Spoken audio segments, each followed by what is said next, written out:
Part 1. When you choose silence over explanation. There comes a moment in psychological maturity when you realize that explaining yourself no longer serves truth, it only feeds confusion. Carl Jung believed that the need to constantly explain is not a sign of clarity, but a symptom of inner insecurity. Explanation is often an attempt to control how others perceive us. Silence, on the other hand, is what happens when you no longer need that control. When you choose silence over explanation, something profound shifts inside you. You stop trying to manage narratives. You stop correcting misunderstandings. You stop chasing validation from minds that are not ready to understand you anyway. And this is not withdrawal, it is integration. Jung would say this is the moment when the ego loosens its grip and the self steps forward. Most people explain themselves because they're afraid of being misjudged. They believe that if they just say the right words, they will be seen correctly. But Jung warned that the unconscious of others does not respond to logic, it responds to projection. People do not see you as you are, they see you as they are, and no amount of explanation can override that. Silence in this context is not passive, it is active containment. It is the refusal to participate in psychological games where your energy is drained trying to prove your innocence, your intentions, or your worth. When you stop explaining, you confront others with their own interpretations, and that confrontation is deeply uncomfortable for them. This is why silence feels powerful and why it is often misunderstood. To the unintegrated mind, silence looks like arrogance, avoidance, or indifference. But in Jungian terms, silence is often the sign of someone who has withdrawn their projections and reclaimed their psychic energy. You are no longer trying to be understood by everyone. You are choosing to be aligned with yourself. And here is the paradox. When you stop explaining, people start paying attention. Not because you demanded it, but because you removed access. Explanation keeps you psychologically available. Silence introduces boundaries. And boundaries force others to confront the limits of their influence over you. This is also why silence terrifies those who rely on control. They need reactions. They need reassurance. They need emotional movement. Silence gives them none of that. It reflects nothing back to them. And when there's no reflection, the ego becomes restless. Jung believed that individuation, the process of becoming whole, requires the courage to be misunderstood. You cannot evolve while constantly correcting others' perceptions of you. Growth demands that you let go of the need to be liked, approved, or validated at every step. Silence is often the doorway to that freedom. But this is only the surface. In Part 2, we will explore why explaining yourself actually weakens your psychological position and how silence reorganizes power without confrontation. Part 2. Why explaining yourself weakens you psychologically. Carl Jung understood something most people resist accepting. The urge to explain is rarely about truth, it is about anxiety. When you explain yourself repeatedly, you are not clarifying reality, you are negotiating your value in the minds of others. And the moment you negotiate your value, you place yourself in a psychologically weaker position.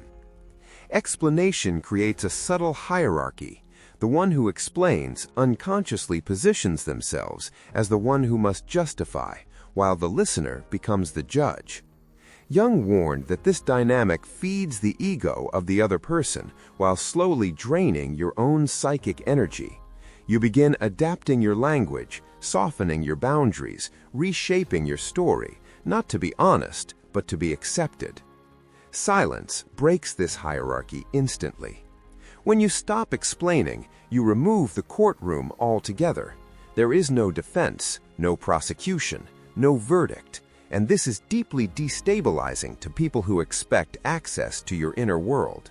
They are forced to sit with uncertainty, and uncertainty is where projection thrives. Jung emphasized that people project their unconscious content onto those who do not explain themselves. If you are silent, others will fill the gap with their own fears, insecurities, and unresolved conflicts. This is why silence often provokes stronger reactions than words. You are no longer managing their projections, you are letting them face them. Explaining yourself also keeps you psychologically available. It signals that you are open to correction, persuasion, and emotional negotiation. Silence, however, signals completion. It says, "I know who I am, and I do not need to convince you." This does not mean you are closed, it means you are self-contained. Here is the deeper Jungian insight. The self does not explain itself, only the ego does. The ego wants recognition, validation, and agreement. The self operates from inner alignment, not external approval. When you choose silence, you are not suppressing expression, you are choosing a higher level of integration. This is why silence often feels uncomfortable at first. The ego panics when it no longer performs. It asks, what if they misunderstand me? What if they think badly of me? Jung would say this discomfort is the price of individuation. You cannot become whole while remaining dependent on how others interpret you. Silence reorganizes power not through dominance, but through withdrawal of dependency. You are no longer emotionally entangled in how you are perceived, and when dependency disappears, influence shifts naturally. People begin to sense that they no longer control the narrative, and that loss of control is what gives silence its quiet authority. But silence is not the end of communication, it is the beginning of discernment. In Part 3, we will explore when silence is wisdom and when it becomes avoidance, and how to tell the difference without lying to yourself. Part 3. When silence is wisdom and when it becomes avoidance. Carl Jung made a crucial distinction that most people overlook. Not all silence is strength. Some silence is wisdom. Some silence is fear disguised as dignity. And the danger is not in choosing silence, but in choosing it for the wrong reason. Silence becomes wisdom when it comes from inner clarity, when you are silent because you understand yourself so well that explanation would only dilute the truth. In this state, silence is not tense, it is not heavy, it does not wait for a reaction, it simply exists. Jung would say this is silence rooted in the self, not the ego. You are not withholding, you are complete. Avoidant silence, however, comes from unresolved conflict. It is charged. It hopes to punish, to provoke, or to regain control. It waits. It listens for footsteps. It scans for reactions. This silence is not grounded. It is strategic, and strategy always reveals dependency. The moment your silence depends on how others respond, it is no longer silence. It is manipulation in disguise. Jung warned that the psyche always reveals its motive through tension. Wise silence feels spacious. Avoidant silence feels tight. One expands your inner world, the other contracts it. And this is how you tell the difference without lying to yourself. Ask whether your silence is protecting your integrity or protecting you from discomfort. Many people choose silence not because they are whole, but because they are afraid of confrontation, rejection, or vulnerability. They tell themselves they are being mature, but internally they are frozen. Jung would call this repression, not transcendence. Repressed silence does not liberate energy, it traps it. True silence does the opposite. It releases energy. When you stop explaining from ego, your psychic energy returns to you. You think more clearly. You move more deliberately. You no longer feel compelled to defend your identity. This is why silence rooted in wisdom feels empowering, while avoidant silence eventually feels exhausting. There is another critical difference. Wise silence does not need to be maintained. It is not an act. You can speak again without losing yourself. Avoidant silence, on the other hand, must be maintained rigidly. It fears collapse, and anything that fears collapse is already unstable. Jung believed individuation requires brutal honesty with oneself. If your silence is a way to avoid saying something difficult but necessary, it will haunt you. If your silence is a way to avoid being seen, it will isolate you. But if your silence is chosen because speech would only serve the ego, then it becomes a form of psychological sovereignty. Silence, when aligned, does not cut connection. It filters it. It reveals who respects your boundaries and who only respected your availability. And this revelation is often painful, but always clarifying. In Part 4, we will explore why silence triggers anxiety in others and why their discomfort is not yours. Part 4. Why your silence triggers anxiety in others. When you choose silence over explanation, you are not just changing your behavior, you are altering the psychological contract others unconsciously expect from you. Carl Jung understood that human relationships are built not only on words, but on predictability. People feel safe when they can anticipate your reactions. Silence disrupts that safety. Most anxiety triggered by silence has nothing to do with you and everything to do with projection. When you stop explaining, you stop providing psychological material for others to work with. They are left alone with their own interpretations.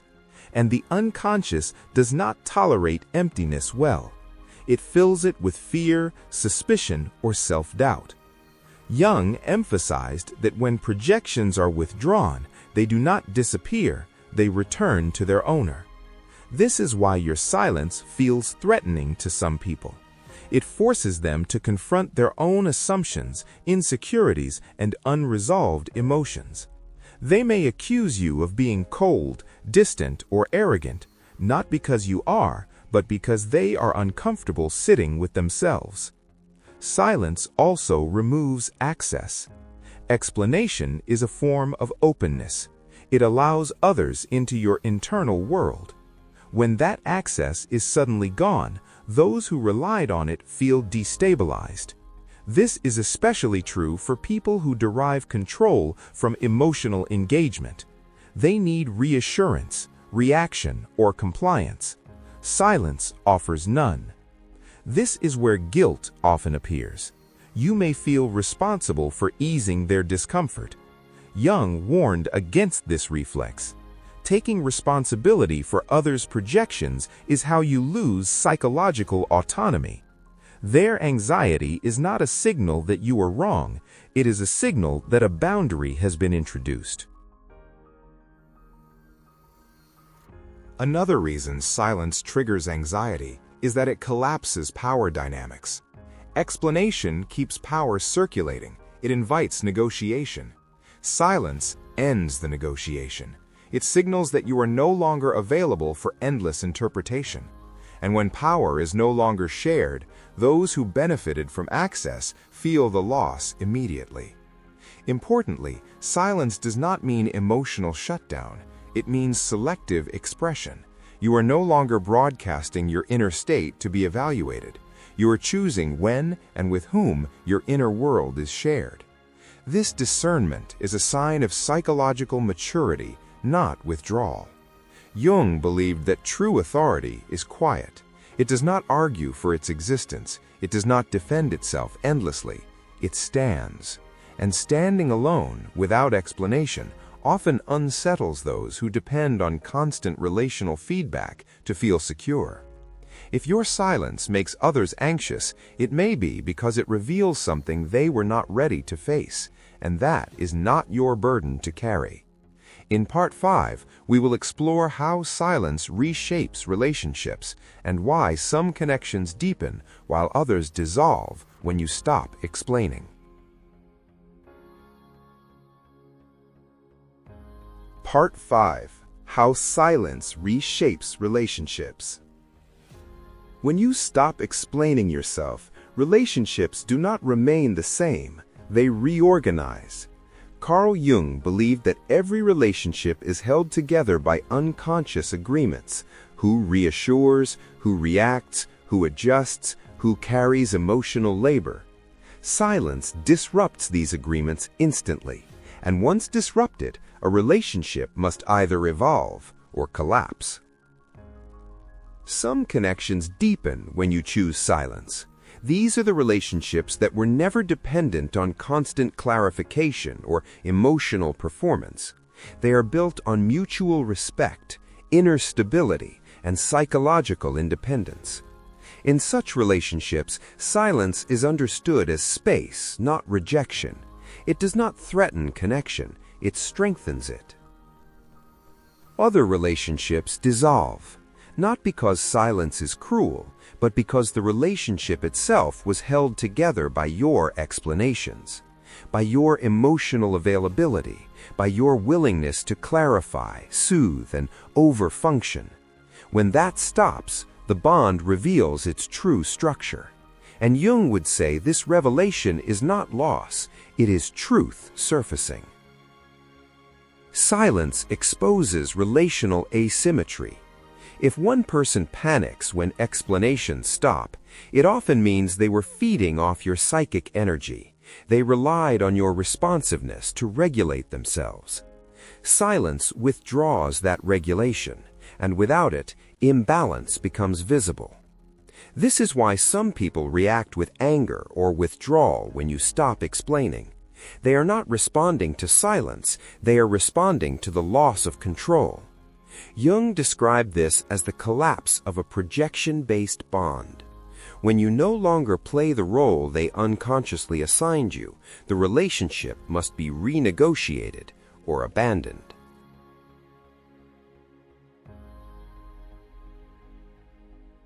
Importantly, silence does not punish, it clarifies. It reveals who can meet you as an equal and who needed you to stay smaller, louder, or more available. This clarity is often uncomfortable, but it is essential for psychological maturity. Silence also filters intimacy. When you no longer explain yourself to everyone, you begin to choose carefully who deserves access to your inner world. This selectivity deepens authentic connection. You stop oversharing. You stop performing vulnerability. You begin relating from presence instead of reaction. Jung believed individuation requires solitude within relationship. You must be able to stand alone psychologically, even while connected. Silence teaches this skill. It shows you which bonds allow individuality and which demanded self-abandonment. As silence reshapes your relationships, you may feel a sense of emptiness at first, not because you lost something real, but because you lost noise. That quiet is not absence, it is space for alignment. In Part 6, we will explore the internal transformation that happens when you no longer explain yourself, and why silence becomes a form of inner authority rather than defense. Part 6. How silence becomes inner authority. At a certain point, silence stops being a response to others and becomes a relationship with yourself. Carl Jung believed that true authority does not come from dominance or persuasion, but from inner alignment. When you no longer explain yourself, it is often because your inner world has become coherent enough to stand without witnesses. This is where silence shifts from defense to authority. Explanation is outward-facing. It depends on reception. Silence, when integrated, is inward-facing.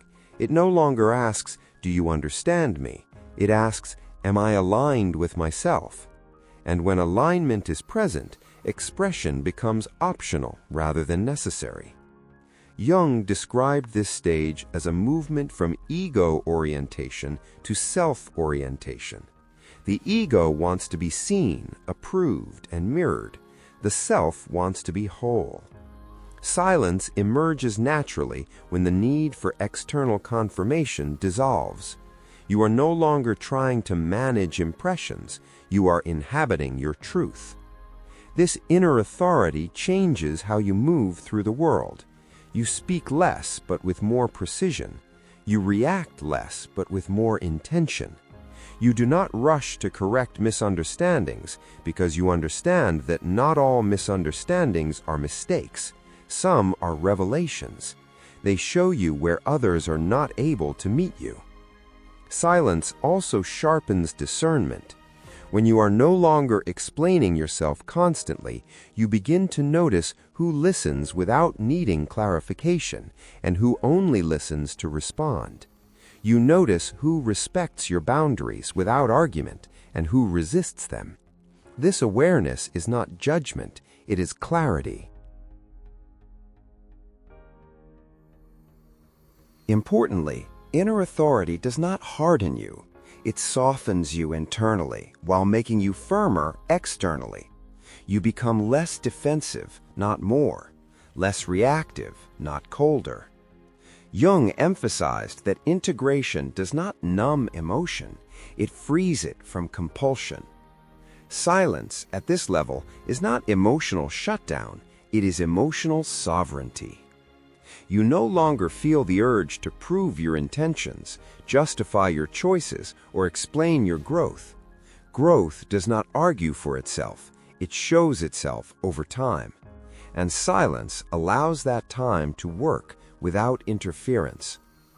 This is why silence, once integrated, feels calm rather than tense. There is no performance to maintain, no posture to hold, no image to protect. You are not withholding, you are complete. In Part 7, Final, we will explore how to live from this place, how to speak again without losing your center, and how silence and expression can coexist without conflict. Part 7. When silence and expression finally coexist. The final stage is not permanent silence. Carl Jung never advocated withdrawal from life, only withdrawal from unconscious patterns. The goal is not to stop speaking, but to stop speaking from compulsion. When silence and expression coexist, you no longer swing between over-explaining and disappearing. You speak when it serves truth, and you remain silent when words would only serve the ego. At this stage, speech becomes intentional. You no longer explain yourself to be understood. You explain only when there is genuine mutual presence. This changes the quality of your voice. Your words carry weight because they are no longer defensive. They are not trying to convince, justify, or control perception. They simply reveal what is real. Silence here is not a wall, it is a foundation. It gives your words context. People listen differently when they know you do not need to be heard. And, paradoxically, this is when you are heard most clearly. Jung believed that individuation ends not in isolation, but in authentic participation. You return to relationships, conversations, and the world, but without abandoning yourself. You no longer overfunction emotionally. You no longer explain what others must discover on their own. You allow misunderstanding where understanding cannot be forced.